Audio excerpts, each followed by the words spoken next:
Hey, everybody. Welcome to the Monday edition of Winners and Winers Radio. I am your host, Scott Steehn, lead handicapper over at winnersandwiners.com. And I'm your co-host, Scott Reichel, senior handicapper over winnersandwiners.com. And together, we make up Winners and Winers Radio. Give us an hour, and we'll give you the winners. Scott, big show today. We're going to do a little post-NFL breakdown or post-week one breakdown.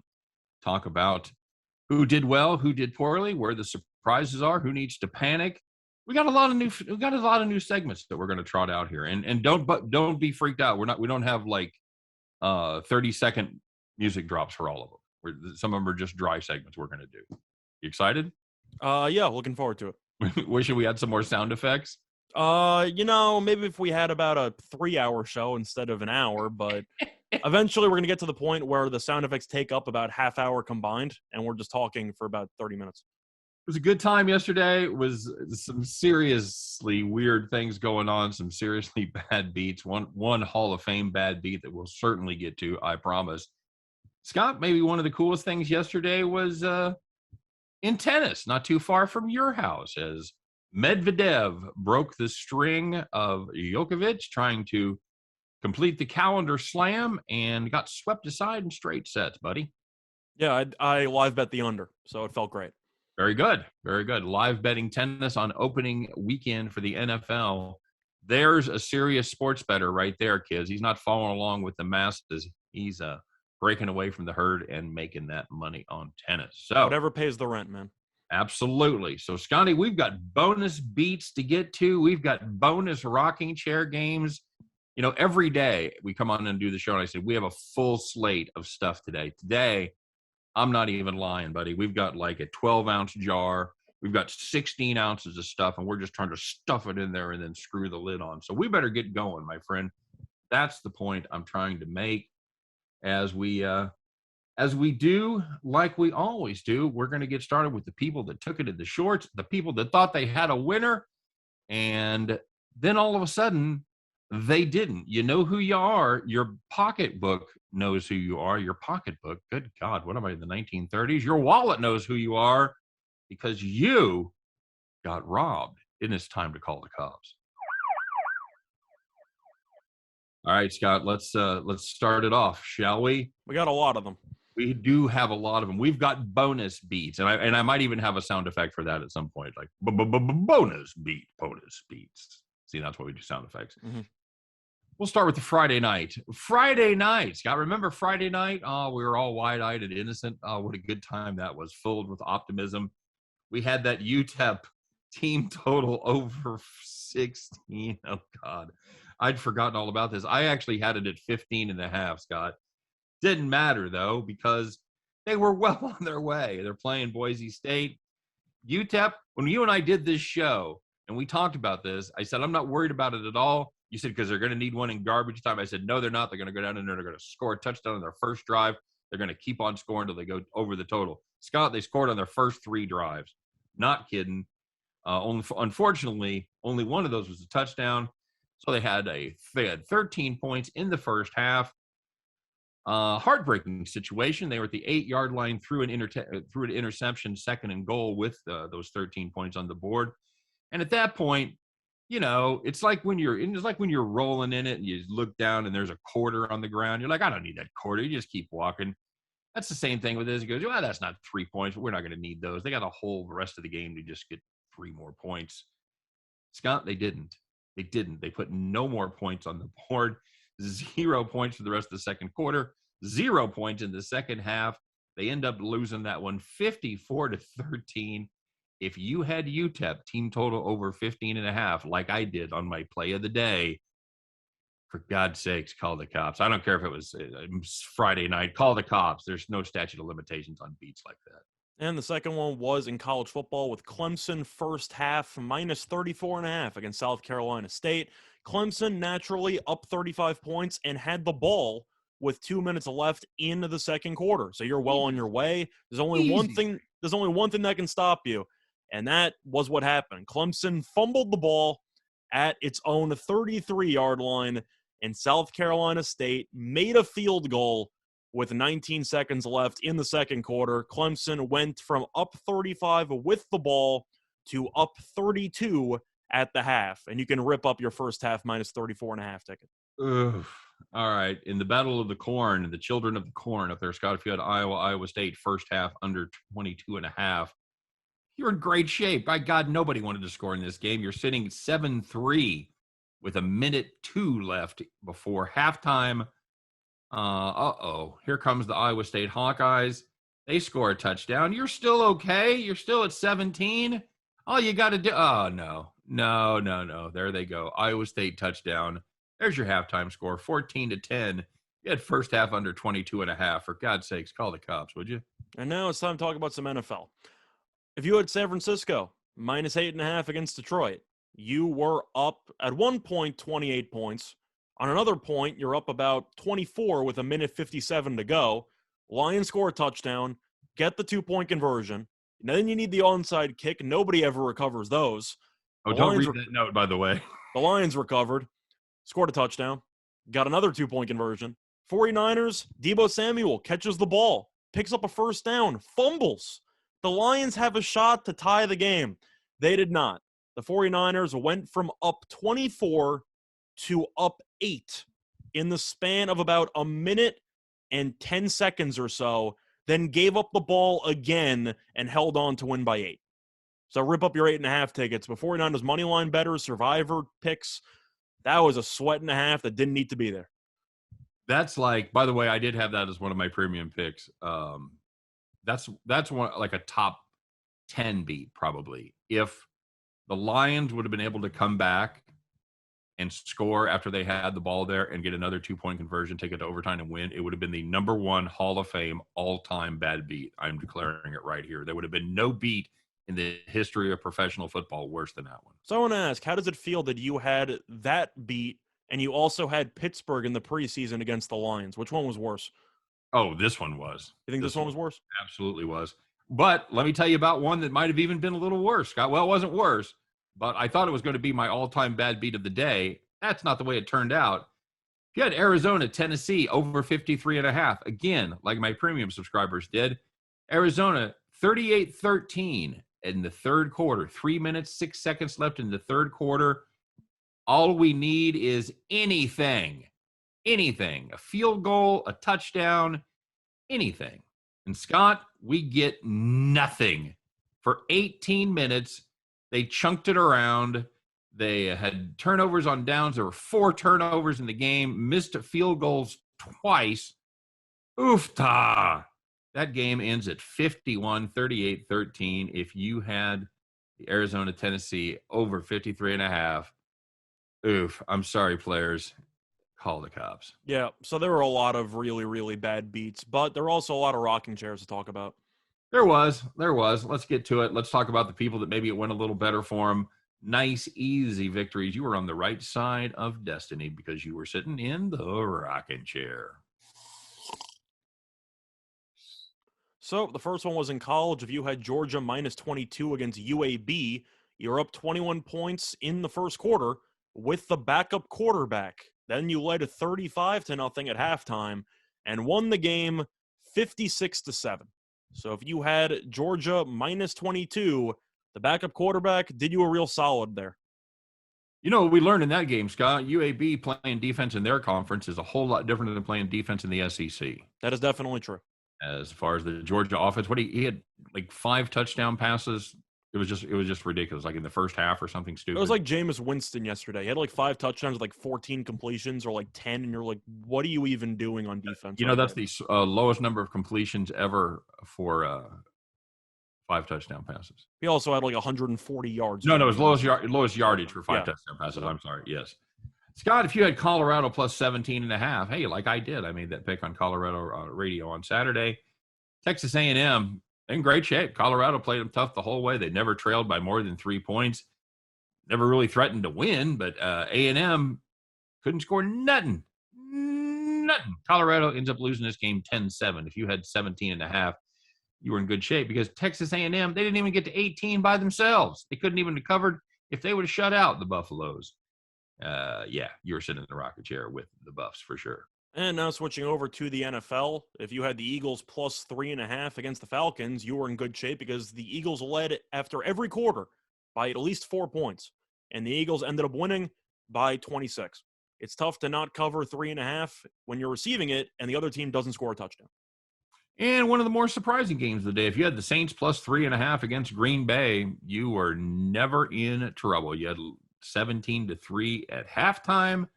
The final on this one ended up being 38-3. If you had famous Jameis and the Saints, there was no question because you were sitting in the rocking chair. Don't really have much more to add than that. Yeah, pretty much. A lot of really bad beats on the gridiron. You take that one out? Why'd you take the next one out? Well, because I figured we did so many. I figured you'd want to actually talk about recapping the games. Well, we will. We okay, will. Fine. If you had the Blue Jays yesterday, yeah, okay, and you had them run line minus 8.5, 9.5, who cares? They scored 22 runs. Does that make you happy? Yes, it does. Okay, cool. What were they up 15-3 or something, or what, after 3 innings? Yeah, they scored like 11 runs in the 3rd inning alone. It was a huge waste of time, but I was trying to save us time. You know, you had to take a couple ounces out so you can fit the whole thing into the jar or whatever you were talking about. But instead, yeah, we spent the same amount of time talking about why I took it out at the last minute. Oh, so, far more. Cool. He spent far more. Cool. All right. So, Scott, here's a new segment that we're going to talk about. I know these are the big things that everybody's playing right now. These are like the fantasy football of 20 years ago, and it's Survivor Contest. Scott, everybody's got their Survivor Contest. It used to be, I can't remember what they used to call it, but you used to have to pick a loser. You just picked one loser every week. So they turned it into the other way around. Anyway, Survivor picks, you know, a lot of people had to be on the Niners. Scott, we didn't even take a look at we didn't even plan this ahead, but give me, looking at the board, where did the survivors get injured? Who took a beat on survivors? Well, if you wanted to be I'd say, I don't want to say contrarian, but if you wanted to go for a little bit of a sharp pick that might have been a little bit too sharp for you, it was Jacksonville. Because right. A lot of people are going to be fading Houston with the new quarterback with Lawrence. You heard good things about Urban Meyer. I tweeted out a couple weeks ago I thought Houston would have a better record than Jacksonville at the end of the season, and I believe you scoffed at me when I ended up typing that out. And, yeah, it's week 1, but we'll see. Jacksonville's defense, not good, but that was definitely a beat there. A decent amount of people had New England trying to fade Tua in week 1. I didn't really agree with that one, but still, I know that people had the Packers against Jameis Winston. That didn't work out. That's a biggie. I'd say the Bills is probably the other big one. The Bills was the other big one. I would say that the main ones, though, were the Buccaneers on Thursday night, who barely held on. Mm-hmm. You had the Panthers against the Jets, which worked out. You had the Rams, which, of course, worked out. And, yeah, did I say the Niners already? I'm not sure, but, yeah, the Niners. But the point is the Niners were also a lot. Right. Other than that, those were the main ones. They all basically won. A little bit dicey in all those cases, but they all held on. Other than that, no. I think that was pretty much it. You play Survivor? Yeah, I had the 49ers. Yeah, the 49ers. Yeah, good call. I'm happy I took them. Now Verrett's out for the year, and I don't have to deal with them ever again. Yep, that's exactly who I had as well. So, all right, very good. Scott, hey, you'll be excited about this. Here's a segment with sound effects, one of our favorites. Let's find out who it was, Scott. We've got a couple competitors here, and it's going to be a close one. So we're gonna give 2 feed bags away. Let's find out who was Donkey of the Day.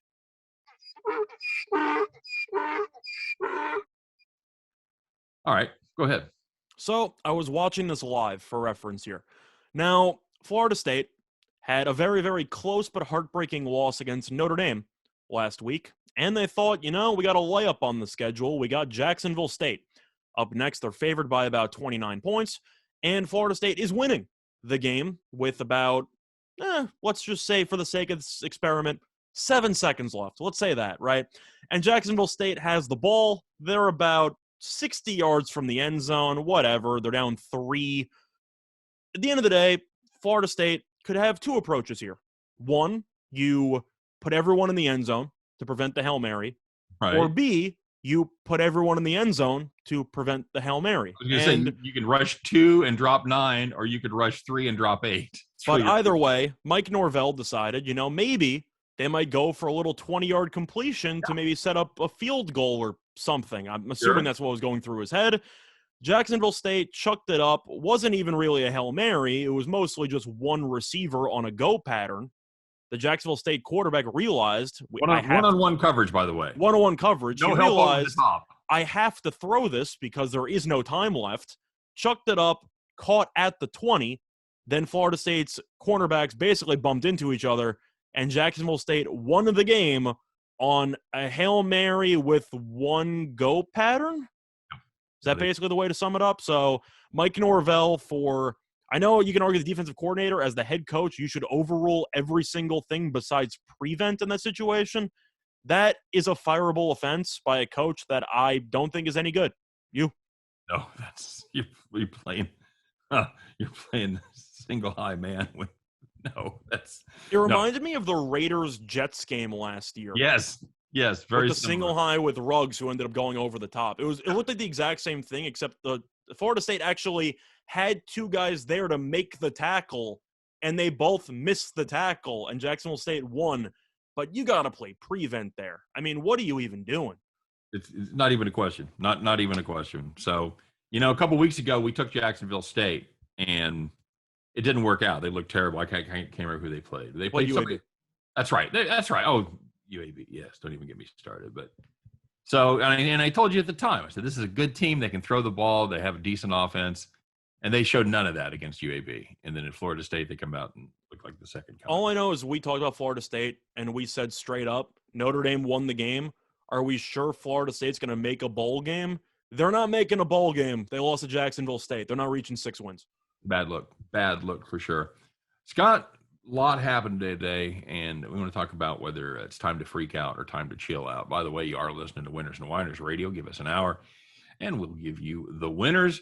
So this is our NFL segment, Scott. This is freak out or chill out. First up on the list, Bills. They lose 23-16 to Pittsburgh. They outgained the Steelers 371 to 252. Bills had more first downs, more time of possession. We worry about this. Time to freak out about the Bills. They were supposed to easily handle this Pittsburgh team, and they fell apart coming down the stretch. Time to freak out in Buffalo? I would say no, but it also depends on what your expectations for this team are. This team's the best team in the division. They'll still win the AFC East, but if your goal is to hypothetically dethrone Kansas City and reach a Super Bowl for the first time in about 20, 30 years, this team, based on what I saw in week 1, still has too many flaws to do that. So I'm going to say chill out because they'll still make the playoffs. They'll still be fine as long as Josh Allen stays healthy. But this team clearly, as of right now, doesn't have what it takes to win a Super Bowl. They don't have that championship medal right now. Is that what you're saying? I just didn't see the same level of, I would say, execution late that you'd see from Tampa or from a Kansas City or from some of these other teams that are trying to contend. Buffalo at home, I know Pittsburgh has a good defense and all. You got to win that game. You have to win that game. What did you think about the Bills' execution today, Scott? Not good. Oh, Scott. I didn't think all the players needed to be executed, if that's what you meant. Yeah, I set you up to show people how the joke was supposed to be done. I know, and I ruined it just like Coach Kelly. He has the same comedic timing as Coach Kelly. Very good. Yeah, I'm not going to freak out about the Bills quite yet. That's a very good Pittsburgh defense, and they kind of, I wouldn't say had their way with them, but they had their way with them for about 3 quarters until it actually mattered. It was really just red zone execution that was the issue, but a couple of strip sacks by Watt, of course, ended up playing a factor. Yep. At the end of the day, the Bills were in the red zone a couple of times. They just had to keep settling for field goals. Yep, that's absolutely true.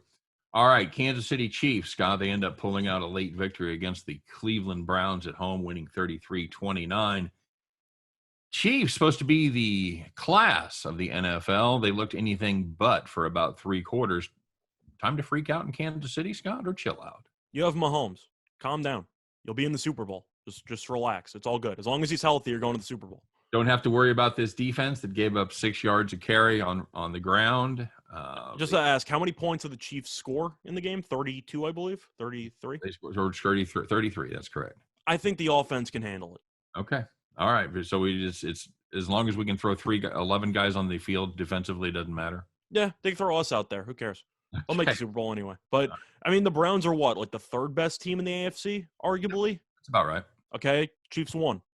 They beat the 3rd best team in the conference. So, and Buffalo and that was a game Cleveland was fired up for. Of course. They were Cleveland should have won the game. All year long for that. Oh, absolutely. They should have won the game. No question. Kansas City found a way because they have the best quarterback in the entire league. So, I thought the kid that dropped the punt, I thought when he dropped the punt, I thought he panicked. I thought if he had just quick kicked it, I think he could have still got it down the field 20, 30 yards. I thought he was trying to do a college rugby kick when he started running to the side. Right. And then he just held the ball. Yeah.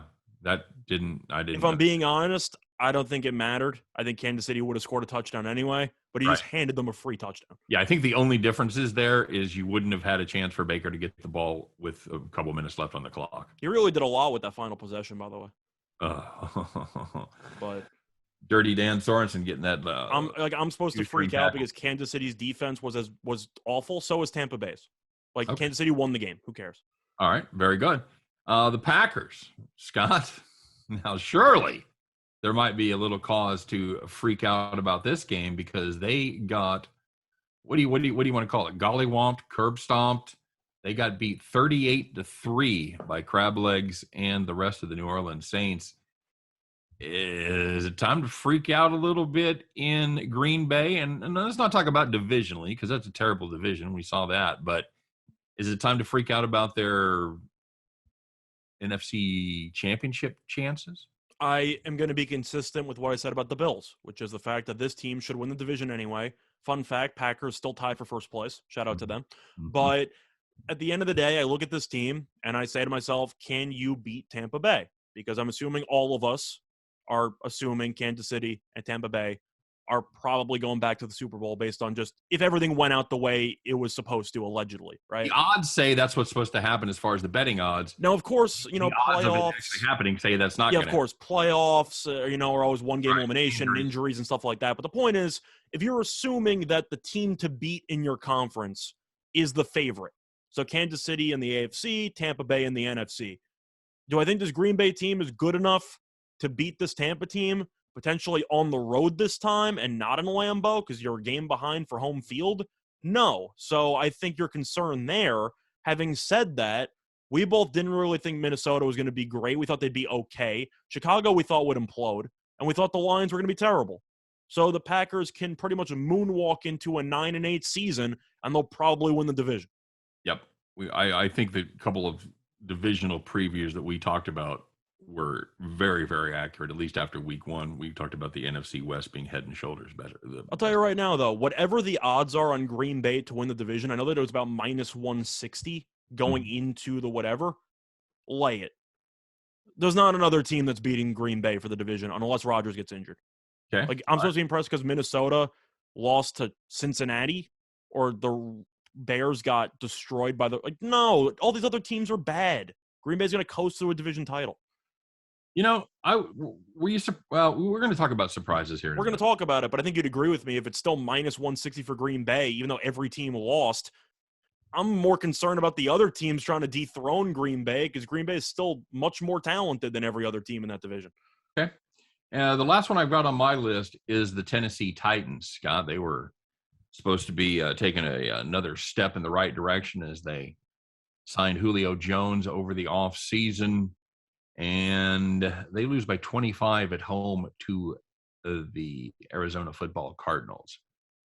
Time to freak out in Nashville or chill out? I mean, I would freak out. You're one game behind the Texans for first place. I don't know if you can actually make up that difference, but that's another really bad division. Wow, they're bad. But anyway, I am concerned for Tennessee. The issue I have is the fact that Vrabel, of course, played linebacker, and he has a defensive mind. Yet his defense is awful every year he's been there, and they didn't address any issues they had during the previous year. The issue was the pass rush and the secondary. How'd that work out? He gave up 38 points in 3 quarters. Looked a lot like it did last season, and I have another issue with Vrabel. I didn't even talk about this. It was kind of convoluted to stick in our. Is it the settling for field goals when you're down 4 touchdowns in the third quarter? Well, it was settling for field goal when it was still a competitive game. When it was when it was 4th and 1 at the 35, and they decided to kick the 52-yard field goal and miss it instead of going for it, Scott. In his defense, he did punt in that situation against the Ravens in the playoffs last year. I don't understand it. These guys, and they all talk about how they're going to follow analytics. We have a whole analytics, and then I roasted McCarthy for this on Friday when we talked about it. Not even close. If you look at the analytics of that situation, it's not even close. And Tannehill's a big guy. Hell, you can even throw Derrick Henry at quarterback for a play and have him sniff for a yard. That's my point. Number one, why don't you run Tannehill? Number two, why don't you use the toughest short yardage running back of the 2010s or the 2020s, whatever, of the last 10 years? Run Derrick Henry in that spot. I don't understand it. They might win the division anyway. That whole division's bad. At the end of the day, though, Titans defense, if you're doing fantasy, daily fantasy, that's a matchup you should target almost every time. Yeah, absolutely correct. I didn't have them on my list, but I probably should. Speaking of that AFC South, this is another team that was supposed to contend for the lead, and that's the Indianapolis Colts. They got curb stomped by the Seahawks. Do you give them a pass, though? Sorry to interrupt, but I think Seattle might just be good.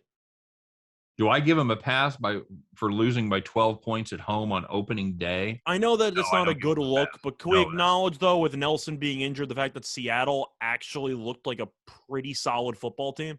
Like the other teams you can mention with New Orleans had quarterback question marks, and you talk about some of these teams are losing to whatever.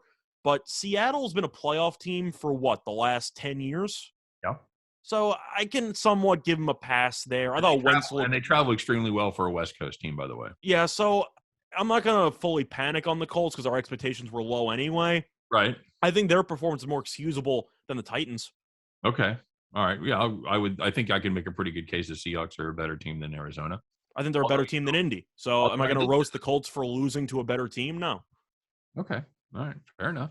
So you don't care? You're just like... I don't care because I don't think any team in the AFC South was going to contend for anything besides maybe Tennessee because people love the offense. But did Julio do anything?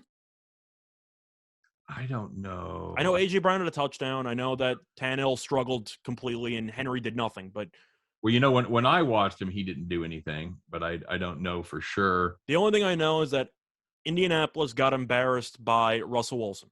I'm sure every franchise in the league has been embarrassed by Russell Wilson at some point. Julio had 3 for 29, by the way. Fantastic. That's a great trade you guys made during the offseason. Can you play quarterback? Yeah. It's fantastic. Oh, all right. So, I'm going to give the Colts a pass. I just think that Seattle's a better team than Indianapolis. All right, good enough. All right, that's and that's legit. And well, okay, we'll talk about it here in a minute. We're gonna talk about the things that surprised us with this NFL opening weekend. I was going to bring up Houston Texans. Were you surprised they look like a competent football team, or is it just completely you have to factor in who they were playing? I think that we talked about the game on for the NFL show, and I said straight up, Jacksonville's defense might be the worst in the league. I watched them in preseason. I watched the depth. I saw that roster. It's awful. It's one of the worst defenses I've ever seen. So I am a little bit surprised that Tyrod Taylor took as many deep shots as he did. Am I surprised Houston won the game? Not really. I thought that the game would be close. I thought Jacksonville would pull it out. But at the end of the day, I'm not fully surprised. I guess the biggest surprise from that game, Culley actually looked like a competent head coach. And I wasn't sure if he was going to. I actually just liked what he was doing for the entire game. Not bad. It wasn't bad at all. This is Lawrence has a lot of work to do. And I think nothing sums it up more the fact DJ Chark was targeted 12 times at 3 catches, Scott. 3 catches for 86 yards, by the way. But he had a touchdown. But he did have a touchdown. But what I'm saying is if you're only getting the ball to him 3 out of 12 times, it's going to be a long season, buddy. It reminded me of Cam Newton's debut. Put up a huge stat line, threw a couple picks, and you thought, there's promise here, but he's got to make better decisions with the ball. You can't turn it over 3 times against Houston secondary. No, that's just absolutely brutal. And they didn't do a great job shutting down the Houston run game either. That was a problem. I just really didn't understand it. You let Mark Ingram go for 85 and everybody got in on the fun there. So I think my biggest surprise, if I had to pick one quickly, would be the Eagles. I thought the Eagles would win. I had money on them on the money line to win the game because I think Atlanta, as I told you before, would finish in last place. I thought they were one of the worst teams in the entire league, just by what I saw in preseason and the lack of depth there. I was going to say you can't judge by preseason ever. I can judge by depth, except when you can. I can judge by depth. And the point that I was saying was that defensively, they looked so lost during the preseason, and I knew how bad the starters were last year. Yep. I just thought they were a lost cause. But Philly with Hurts and Sirianni's system and Devontae Smith, They look pretty good. They look competent. Of course, they looked a lot better because Atlanta's defense is awful. But they actually had a system in place. They looked like they could potentially contend, quote unquote, for the NFC least division. All right, very good. And stay tuned, guys. We're going to keep giving you our impressions on the NFL opening weekend, right after this. Well, if I wouldn't have fumbled fuck through the outro, we'd have been right on the time. It's all good. All good. I tried to time it well. I thought you did fine. You were fine. By the way, do you know how badly I was rooting for that Vikings-Bengals tie just for the absolute just shit show? Oh, I just wanted to see the Bengals beat them. In Survivor, ties lose. I was hoping both sides lost. I don't know who the hell would take the Bengals. You had to be a madman, but I'm sure a couple of people did. Yeah, I'm sure. But I would have loved a double elimination in one game. Yep, no kidding. You know that there are 3 double-digit spreads already for week 2? No, I haven't seen them. There's 3 double-digit spreads for week 2. By the way, we're going to pick a day and do nothing but early lines, maybe tomorrow. Okay, works for me. 5 seconds. Here we go. All right, everybody, welcome back to the second half of Winners and Winers Radio. Give us an hour, and we'll give you the winners. Well, Scott, your Jets were in action. They knew the debut of the new-look Jets, new quarterback heading down there to Carolina to show old Sam Darnold what's what. And how'd that go? I picked the Panthers to win, so I wasn't exactly surprised by the outcome. Darnold looked okay. Am I impressed that the Panthers only scored 19 points against the Jets' injured defense? No, but Darnold had moments. Was I overly impressed? No. Zach Wilson, I thought, was fine. The first 3 quarters were pretty hideous, or the first 2.5. But I can't even blame Wilson. That offensive line for the Jets, even before Becton got injured, and especially after, was just so bad that Wilson was running for his life the entire game. However, I am going to give the Jets props because they were getting killed, and they actually made a bit of a game out of it. So I'm impressed they didn't roll over. Wilson showed some resolve, made some good throws. Corey Davis looked great, which we talked about during the preseason because he had 2 touchdowns. And I love that kid coming out of Western Michigan. I thought he was going to be an absolute stud in this league. Yeah, and then he got overshadowed in Tennessee by A.J. Brown, but he's still a very good player. So the Jets, we thought going in, would win 4 or 5 games, give or take. Mm-hmm. Did anything change from that? No. I thought Carolina would win. I thought Rule was the better coach. But there's such a terrible offensive line and such a bad running game that I'm not surprised by the outcome. But I was optimistic from what I saw about Zach Wilson. I saw with Zach Wilson in his professional debut. 45 yards rushing, Scott. It was hideous. Not good. Not good at all. And like you said, now Becton's hurt. So, all right. Did anything change about Carolina? Did Carolina impress you? Do you think they have an outside shot at a wild card because of this game, or did that anything get because they beat the Jets? That's what I'm just saying. Did they show you anything? Not necessarily the final score, but did you say, I like the scheme they're running, I like the defensive pressure?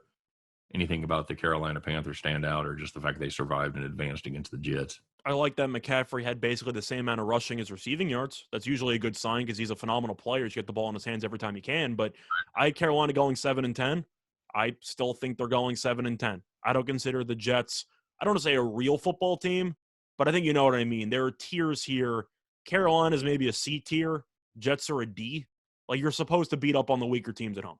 That's about right. It's like the dog races. They were moving down in class.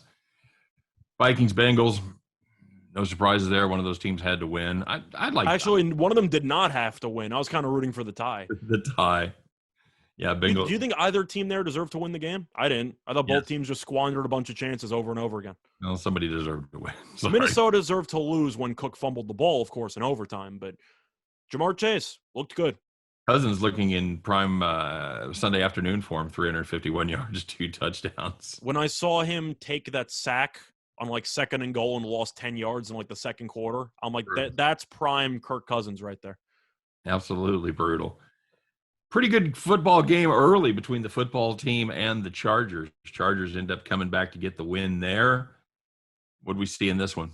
We're going to see a lot of Taylor Heineke. I'll tell you that much, because Fitzpatrick getting injured in the first quarter or so, second quarter, was a shock to me, because Fitzpatrick has been durable most of his career. Do I think that impacts the NFC East division standpoint? Not really. I didn't think Heineke was that bad. 11 for 15, 122 yards with a TD, Scott. Some of it was dump off stuff, but I thought he was fine overall. And the defense, we know how good that Chargers offense can be. There weren't many easy yards against that Washington defense. Now, at the end, Los Angeles had a huge drive to kill the entire 7 minutes on the clock. But Washington's defense looked really good against that offense. The offense, without Fitzpatrick, maybe you can give Heineke and Alex Smith role.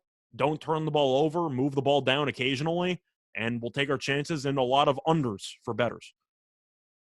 Yep, agreed. Packers Saints, we already talked about that one pretty much. And Giants and the Denver Broncos, Scott, after scoring no points in the first quarter, people actually had to sweat the under in this one a little bit as it ended at 41.5 was the total. Well, people had to sweat it, friendly reminder, because the Giants scored a meaningless touchdown with no time left on the clock, but you don't have to go for two. You don't have to kick the extra point. You don't have to do anything. So the touchdown meant absolutely nothing. Yeah, that's right. That's absolutely right. So anything surprising in that game? Teddy Bridgewater looked pretty good. My main takeaway, I actually leaned to the Giants when we did the NFL show. I was a little bit surprised at how bad the Giants looked. Now, I'm not saying the Giants are a good team. I'm not saying they're even a mediocre team.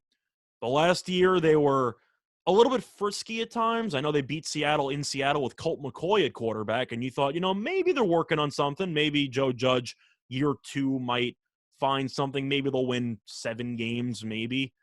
They're just a bad team. Daniel Jones played well enough to win, Scott. Once again, he had a rushing touchdown with no time left. He stat padded for a decent amount of the fourth quarter. 22. Well, okay. He's 22 of 37 for 267. The game was lost by the fact that Saquon Barkley went 10 carries for 26 yards, and Melvin Gordon went 11 carries for 101. There's your difference right there in the game. It's the difference, but we always talk about how running backs are replaceable and how they're expendable and stuff like that. I'm not blaming Barkley for a loss.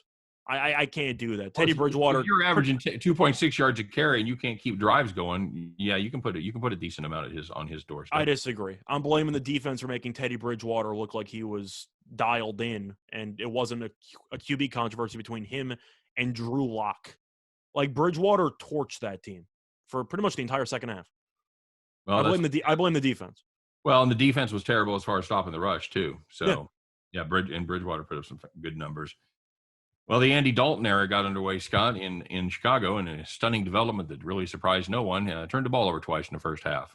Shocker. Also a red zone pick, which I'm sure nobody else saw coming. I'm saying that's right. In the second half, he had a red zone pick. Yeah, it was 3 times, wasn't it? Because then they failed 2 separate fourth down conversions.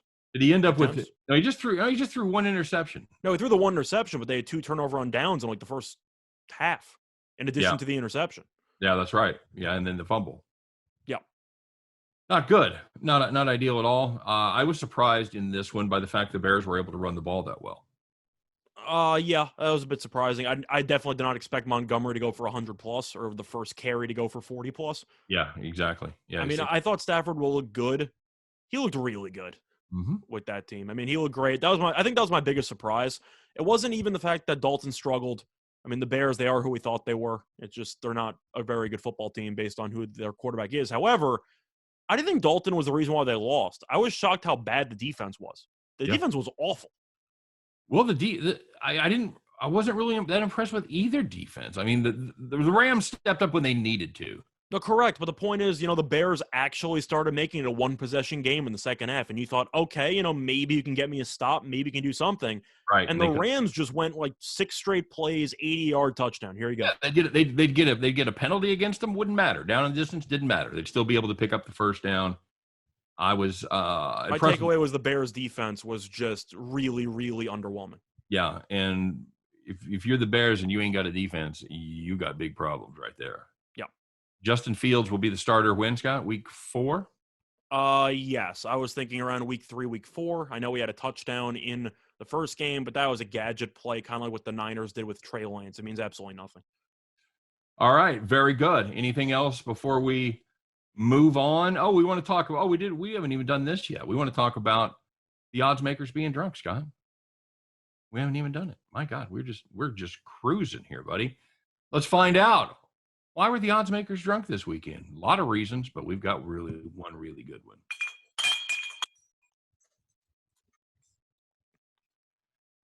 All right, my friend, we talked about this game a lot because it's another game up there in Iowa between Iowa teams. Weird things happen in September in Iowa. Iowa State, Scott, was a 4.5-point favorite against Iowa. Why would that be? Any idea? Well, I heard Iowa State was supposed to compete for a title this year or something. Right. And, I heard they didn't have great success against Iowa in the last, I don't know, ever. Is that a fair way to put it? Oh, yeah, that's right. But it's not even about them being favored to win. It was the margin that they were favored to win, which made absolutely no sense because Iowa State had not beaten Iowa by more than 3 points since 2005. Right. Reminder, they play every year. I haven't covered the number in 15 years. They haven't covered the number in that number in a long time. Now, of course, the number was never like that before, but you're really going to make this team a 4.5-point favorite and they haven't won by more than a field goal since 2005? Made no sense to me at the time. Made no sense to me when the game was over. Iowa wins outright by 10 points in a game. I know we both said we liked Iowa and the money line for Iowa, and that worked out. Yep, it certainly did. We were geniuses when it came to the children of the corn up there, Scott. No question about it. Hey, speaking of the NCAA, any other takeaways from this weekend's action? What did you see? What did you see that you liked? What did you see that you didn't like? Did Alabama not cover? Does that scare you? You think Alabama's bad now? They're nervous. I mean, Saban's terrible when they're laying 50+, but my main takeaway wasn't even a surprise takeaway.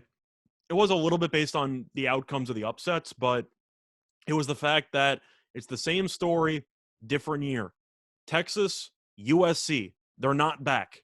They are just not back. We got to keep talking about it because every year they try to tell you they're back, they're doing something. And this year was different because Texas actually won a week 1 game. Right. And then they laid the egg in week 2. So which of those games was a bigger surprise to you? It's got to be USC. Yeah, because that Stanford team against K-State. Believe me, after seeing K-State in person, I hated Stanford even more. I'm like, there's no way this team can compete with USC. Well, Stanford did switch quarterbacks, which appeared to do a lot because the new quarterback was pretty good. But even Texas, I was leaning to Texas in that game because I didn't think Arkansas looked great against Rice. But the spread was kind of indicating with all the money that came in that Arkansas might have been alive in that spot. There was no money coming in on Stanford. I don't think anybody thought after losing by that margin to Kansas State that they would be able to compete, let alone win in the Coliseum. That was definitely not something that was expected. That was one of the more surprising upsets of the weekend. Agreed. I had them there, and it didn't work out well. By the way, we did run our premium streak to 12 straight, Scott. We started with 2 victories on Saturday. We had the over in the Western Kentucky and Army game, which, by the way, that Western Kentucky, that's going to be a dead over team all year long. We got that at 51.5, and that was an absolute gift. Zappy keeps slinging it. Oh my God, he is something else. And then we had Miami of Ohio plus 18 against Minnesota in a game that they kept close pretty much the entire way. Scott, my hero play, got dangerously close as I had Toledo. I told you to take a sprinkle on the money line against Notre Dame. They got close, buddy. They got close, but they weren't able to pull it off. That was actually an honorable mention for Donkey of the Day. It might have been the favorite before the Norvell situation happened. I was going to give it to the Toledo guy for not falling down at the 1-yard line. Right. You could have just fallen down, game-winning kick, no time left, you win the game. Instead, you score. You left way too much time, and Notre Dame scored in 3 plays. Yep. Absolutely bad coaching right there. That was a game that Toledo could have at least got a push out of it. You could have at least attempted about a 19-yard field goal for the win. Yeah, that's right. Oh, that's right. Yeah, that's the way it broke down, wasn't it? Yeah, the way it broke down. So, all right. Any other big surprises there? It wasn't even a surprise. That was my main takeaway from the Toledo game. They're clearly the best team in the MAC. I mean, that's actually a legitimately good football team. Yeah, we talked about that on our conference breakdowns. We both got the win total over. It's just that team is really, really good. When for what I've seen so far, Scott, there appears to be Toledo and everybody else. Yeah, I still am going Miami to might hold go out a more. little bit for Ball State and Buffalo as kind of a B tier. But right now, Toledo's the A. Yeah, I would agree with that. All right, guys, quick reminder that you are listening to Winners and Winers Radio. Give us an hour, and we'll give you the winners. And I'll tell you the game that screwed me, Scott, was Boston College and UMass. Boston College defense couldn't stop them. It was the damnedest thing I ever saw. I had the first half, and UMass went on an 8-minute scoreless drive. They didn't even score. They took up 8 minutes off the clock and got stuffed on like second and goal from the 1. But I couldn't cover the first half because Boston College didn't have the ball for half the quarter. Yeah. You know who else is bad? Colorado State. The Naval Academy. Oh God, yes. How do you lose to Vanderbilt at home? Yeah. I mean, come on. I got to bring that up. I told you I do radio in Denver every Saturday doing the previews and stuff, and they always make me pick the local games. I had to pick that game. I'm like, come on, guys. I ended up. I know you mentioned the Naval Academy. I live bet Air Force when it was, I believe, 3-0 at the time. Yep. Just because I knew that Navy, they don't have it. That team's just not very good. It took them a minute to get going. We kind of had a bad beat there in the Nebraska Buffalo game too. Buffalo really hung around, but there were so many just missed tackles on the Martinez run. And can you stop sending out the kicker who misses every kick? Would that kill you? Kickers. There's like 6 minutes left. You're down 18. Kicking a field goal, I get it. It's 2 possessions, but come on, like throw the ball a little bit. All right, buddy. So we close out week 1 in the NFL with an intriguing contest as the Baltimore Ravens will try to fly from Baltimore to Las Vegas without losing any more running backs. They're going to take on the Raiders there at their new home. A little bit of a redux, Scott, as they played season 1 there in their new digs with absolutely no one in the stands. So it is going to be rocking. First professional football game, regular season football game in Las Vegas. How do you have this one, buddy? The way that I look at it is that Baltimore's favored by 4 because, of course, they made the playoffs and the Raiders were awful last year. Having said that, I remember last year, didn't the Raiders give the Saints a serious run for their money in the first game of the season? Yes. So I remember that rings a bell a little bit. The Raiders played well there. People thought they were actually a good team. The way I'm kind of looking at it the same way I looked at the Golden Knights when they ended up going to Vegas, which was the fact that they won basically every home game. I think the Raiders are going to be really, really, really good at home this year because the Vegas crowd, I don't know what percentage are going to be Baltimore fans. If I had to guess, 15% tops. You can say 10 to 15, yeah. I'm assuming that it's going to be packed with Raiders fans. It's going to be a madhouse over there. I think the Raiders win the game. You're catching a decent price on the Raiders, plus 167 on the money line right now. Now, you can try to talk about how Baltimore's the better team and how it's a stupid bet because the Raiders were all – I get it. But if the Raiders' issue last year was pass defense and the Ravens aren't exactly known for being good at throwing the ball, and they're also on about their third-string running back and a couple of recent signees. Fourth-string running back. Yeah, everything is pretty much lining up for you to consider taking the Raiders here.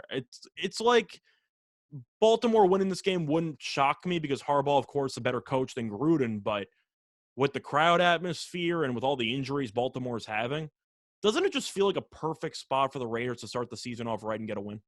Are you surprised that the Raiders are pretty much stuck as a 4-point dog in this one? I thought it would move to 3.5.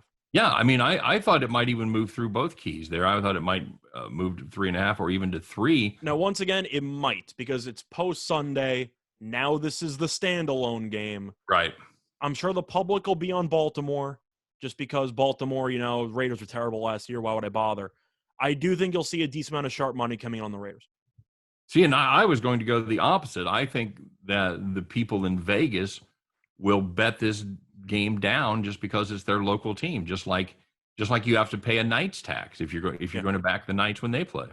Oh, that's fair. I kind of just meant like offshore, and if you're in New York or any other place that has. You think the sharp money's on the Raiders, sir? Yes, I think 100% the sharp money's going to be on the Raiders. I don't know why the sharp money would come in on Baltimore unless it's a contrarian play. If you actually think the majority of the bet's going to be on the Raiders, but I just don't see it. And I know this used to be a lock, and I haven't seen the stats lately, but home dogs on Monday night, usually They're pretty good. good. Yeah. But I mean, you can make an argument for either side on which team would most likely get bets, but the general public, I think they're going to back the playoff team from the last couple of years in comparison to arguably the last place team every year in the AFC West. Well, now wait a minute. The Raiders were 8-8 last year. They ended up playing pretty well, especially down the stretch. Oh, I'm aware of the reality. I'm talking about just the perception of the Raiders is Gruden's a joke. This team's not very good. That's the public perception of this team, whether it's right or wrong. You're not talking about our perception?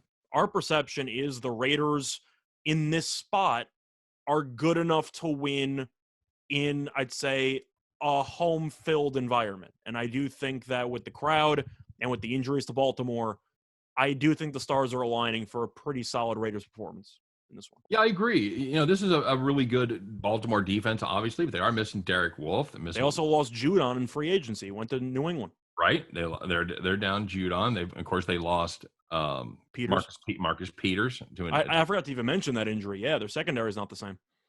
Right. You've got Marlon Humphrey and Anthony Everett. So, yeah, have fun with that.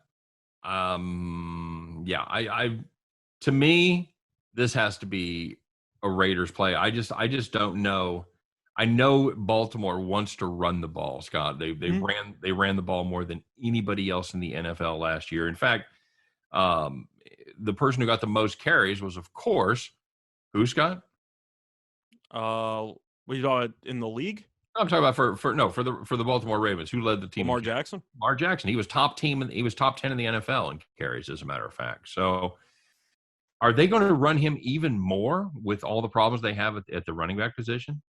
I'm trying to think of what other offense they know. Of course, the Raiders secondary is an issue, but that's why I actually think this is a good matchup for the Raiders, because if you know one team wants to run the ball, but your weakness is pass defense, then something's got to give, because Baltimore might have to either reinvent itself for one game, or they're going to have to try to ignore the pass and kind of just give the Raiders defense what it wants, which is please don't throw against our really bad cornerbacks. So just a quick reminder, the Ravens are down to Tyson Williams. And if you don't know who that is, he is a undrafted free agent from BYU that they picked up in 2020. That's going to be their starter. I guess Latavius Murray is going to be their backup in this one, Scott. I mean, they signed him about 2-3 days ago. It's either him or practice squad Le'Veon Bell.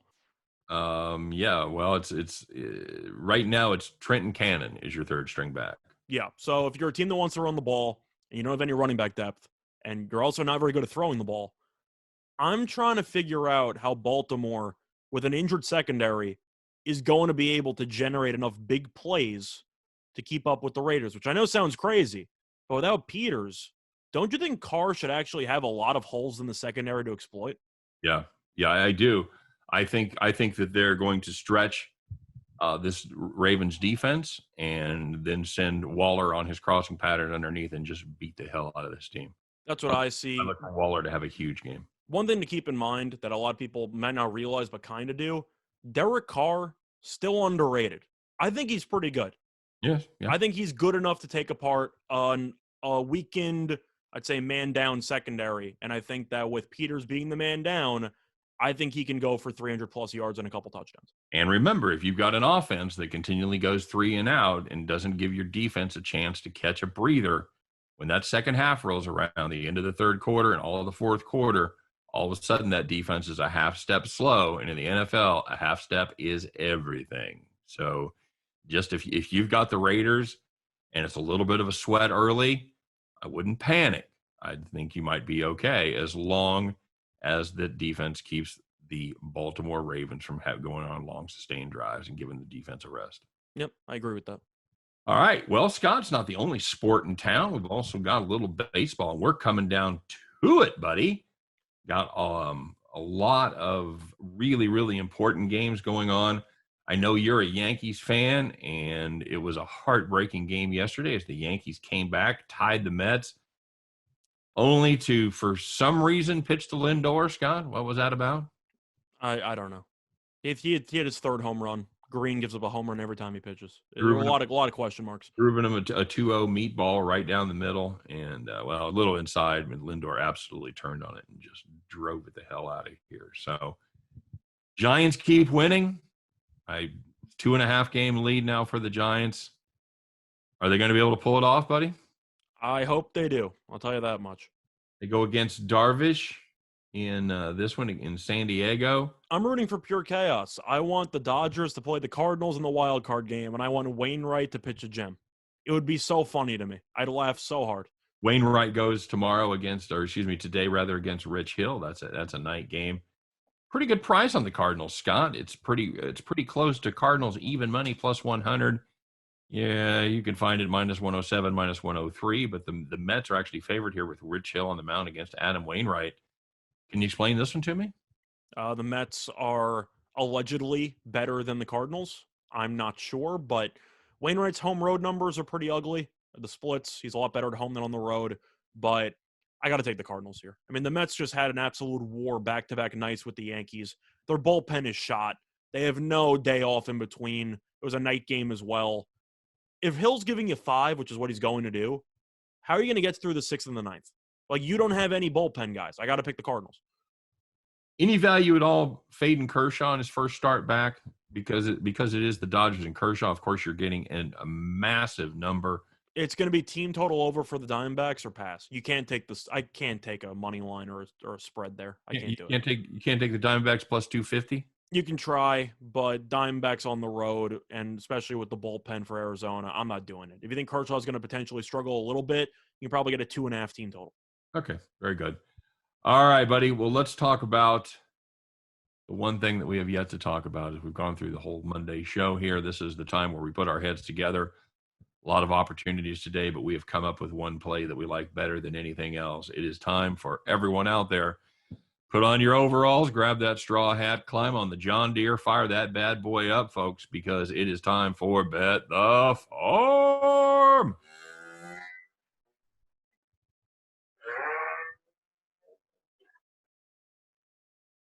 So, all right. Am I doing it today? I think you are. I actually couldn't remember. I was hoping cool. you would. All good. Anyway, play is going to be on the Astros, minus 1.5 and minus 110 on minus 115 on DraftKings. Astros 11-4 this season against the Rangers. 8 of those 11 wins have come by 2+ runs. Odorizzi on the mound for Houston. 3 appearances against Texas this season. 13 2/3 innings pitched, 3.29 ERA. He's also been pretty sharp lately. Meanwhile, you have Spencer Howard pitching for Texas, and he has been awful at home this season. 4 1/3 innings pitched, 16.62 ERA at Globe Life Field. And Howard has also pitched less than 4 innings in each of his last 8 appearances, which means Texas bullpen. You get Texas bullpen for 9 innings, probably like 7, because I'm assuming Howard goes 2 or 3. I think Houston scores a bunch of runs. I think Odorizzi pitches well. I'll take the 1.5. Yeah, you got to like that. I'm a little troubled by the fact that Odo hasn't been going long in those last times out, but you know what? I think it's going to be okay. I like this Houston bullpen a lot more than I like the Texas bullpen. And if it comes down to a battle of the pens, yeah, live bet the hell out of the Houston Astros right there. So very good, Scott. That is going to be our Bet the Farm play. Houston Astros on the run line at minus 115 over at DraftKings. And that is going to do it for our show today. We appreciate you guys watching. We appreciate you listening.